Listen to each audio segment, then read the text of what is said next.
Moment of truth. You guys, play nice in there. You be good. What's an easy weeknight meal with a tropical twist? Betty Crocker's answer, Waikiki Meatballs.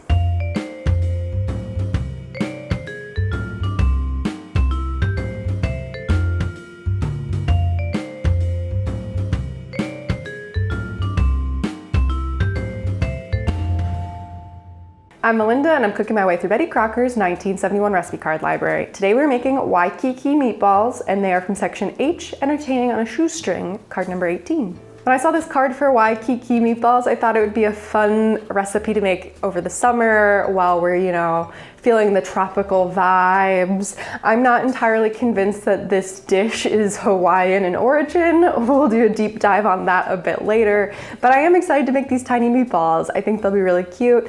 The recipe itself kind of is based around this idea of a sweet and sour sauce. So we have brown sugar and soy sauce and vinegar kind of coming together to create the sauce. You serve the meatballs with pineapple chunks and peppers and onions. So I think it's gonna be pretty interesting.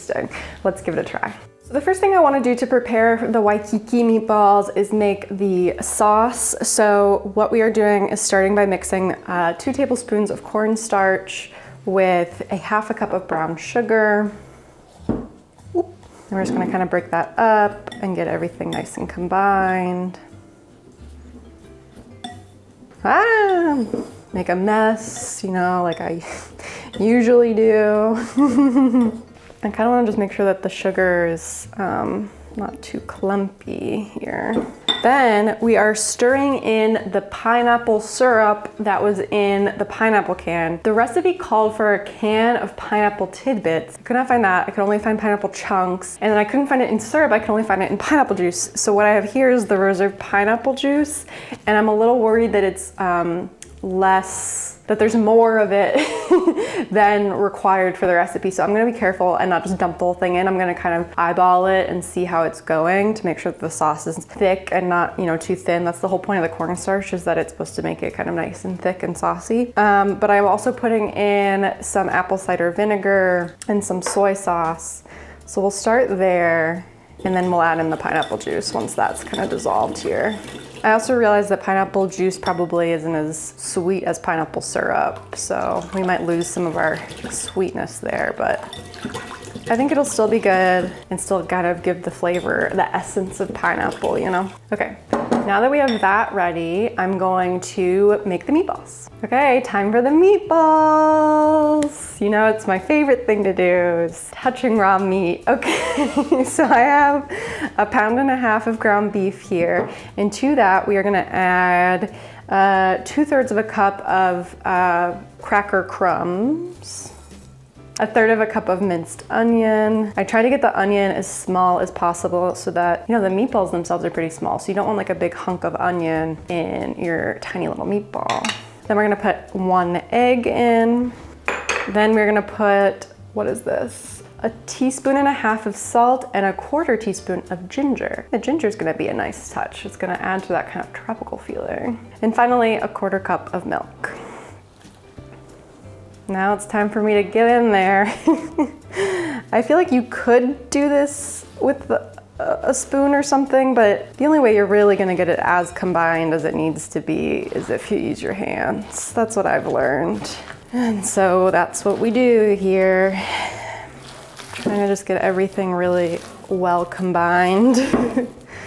Make sure the onion and the crackers and stuff are really spread evenly throughout. It doesn't say how many meatballs this is gonna make, but it feels like it's gonna be a lot if they're only a tablespoon big. That feels pretty good to me, so I think it's time to start rolling some balls. All right, what I've got here is a piece of wax paper. It's kind of like a landing zone, so I can make the balls and just kind of have them all ready to go here. So we're doing a tablespoon, shape mixture by rounded tablespoon. That's what we're doing. Rounded tablespoon. There she is. Beautiful. Wow. I think they'll maybe shrink down a little bit when cooking, right? Is that how these things happen? Like, how round should the tablespoon be? Is the is it like, the other side of the tablespoon? Is it double a tablespoon? You guys are gonna have to get closer together. We've got a lot of balls to go. Yeah, I think my first clump was probably more realistic, just kind of like a little over a tablespoon. I've had problems with meatballs before. I think I've just made kind of, you know, like spaghetti and meatballs and found that it's really easy for them to get stuck to the pan and break apart. So I'm a little nervous about these, but we're just gonna go kind of low and slow, and we're not gonna get too stressed about it. You can't show the meat your fear, okay? You have to appear confident. That one, not tight enough. Tighten up, boys. Let's see, how many do I have so far? 10? Probably gonna end up with 30 maybe. Well, I'm gonna keep rolling balls, but I'll meet you over at the stovetop where we will fry them up. We're over at the stovetop. I'm gonna start by putting a tablespoon of shortening into our skillet. Get that starting to melt.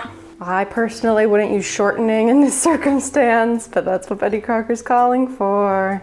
And I don't want them to stick.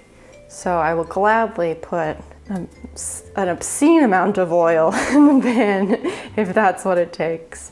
I'm also using like kind of a ceramic nonstick skillet, so hopefully that helps too. All right, moment of truth. You guys, play nice in there. You be good. Don't stick.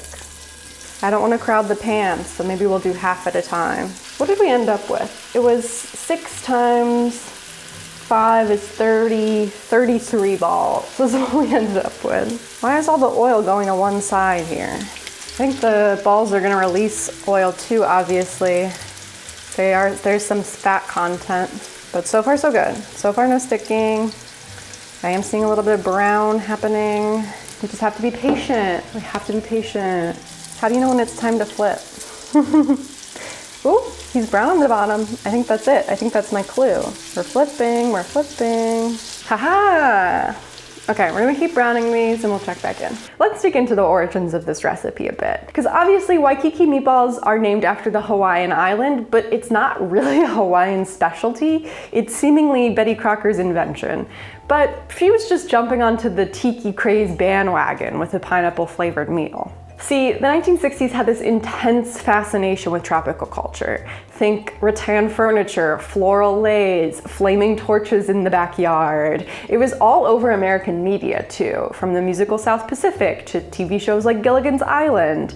And many homes even had tiki bars installed so that you could make a Mai Tai whenever you wanted. This was mostly due to World War II veterans spending time in the South Pacific and then returning home with this new inspiration to relax and unwind. Previous to that, restaurants like Don the Beachcomber and Trader Vic's had opened in the 1930s in Los Angeles, but it was mostly a hotspot for movie stars and other Hollywood elite. It took a few decades for this tiki restaurant style to spring up all over the US, but then it became increasingly popular across America. Also, in 1959, Hawaii became a US state, so Americans could see the South Pacific for the first time themselves without a passport, which really launched the craze into full effect. Of course, the Vietnam War and its profound effects on American society put an end to the tiki craze, as Americans were becoming more aware of insensitivity towards indigenous peoples. So, given the time frame that this library was published, it totally makes sense that some of these recipes tilt towards tiki.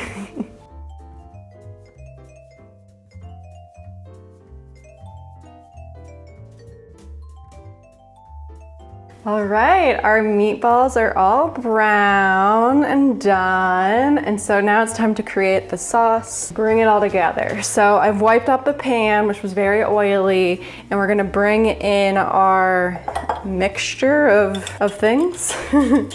Our like kind of cornstarch, pineapple juice, soy sauce, vinegar mixture. Kind of just get that in the pan.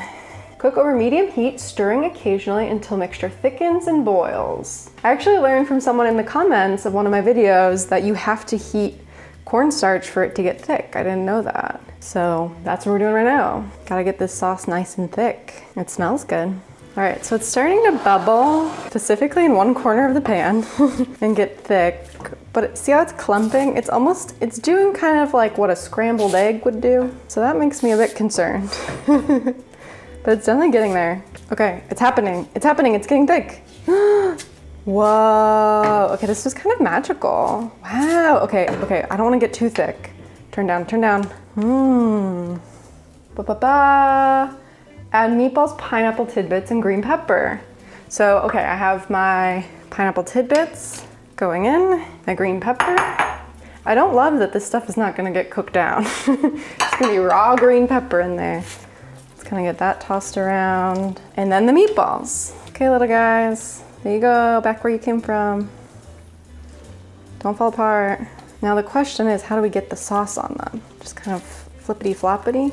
It's sticky. It's giving sweet and sour sauce. The card just says now to cook until heated through, question mark.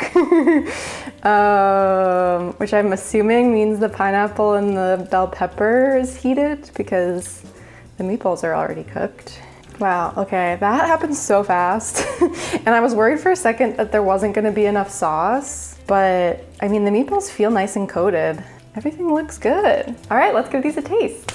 All right, it's time to taste. I'm so excited. This smells incredible and it looks so good. I was not expecting the sauce to come together the way it did. Wow, I can't wait. I can't wait. In the photo, I saw that it was served with rice, so I have made some rice for the side, or you know, below, I guess. So we're gonna add some rice to my dish and then let's scoop up some meatballs. Wow. Gotta make sure I get some pineapple and bell pepper in the mix too here. Oh my God, that looks so good. Okay, here we go. I think I'm just gonna go straight meatball first and then I'll try like a bite with everything. Does that sound good?